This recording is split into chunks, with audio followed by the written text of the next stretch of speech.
అందరికీ నమస్కారం. మన తెలుగు రాష్ట్రాలకి దగ్గరగా ఉండేటువంటి పూరీ క్షేత్రంలో జరిగే రథోత్సవం గురించి ఈరోజు తెలుసుకుందాం.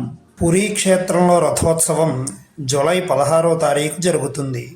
అయోధ్య, మధుర, మాయా, కాశీ, కాంచీ, అవంతిక, పురీ, ద్వారావతి చైవ సప్తైతే మోక్షదాయకా అని 7 మోక్షములు ఇచ్చేటువంటి క్షేత్రాలలో పురీ కూడా ఒకటి.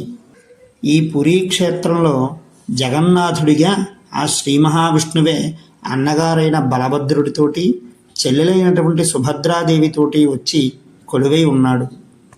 జగన్నాథుడికి జరిగే ఈ రథయాత్ర అత్యంత విశేషమైనది.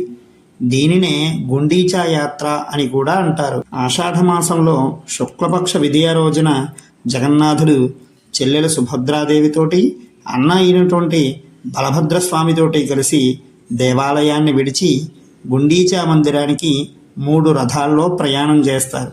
దీనినే రథయాత్ర అంటారు. వెళ్ళేటప్పుడు ఒకరోజు, వచ్చేటప్పుడు ఒకరోజు, మధ్యలో వారం రోజులు గుండీచా మందిరంలో.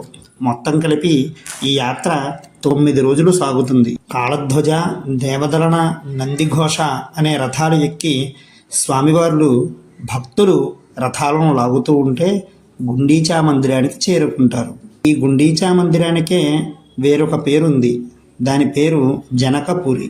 అక్కడ దేవుళ్ళు 7 రోజులు ఉంటారు.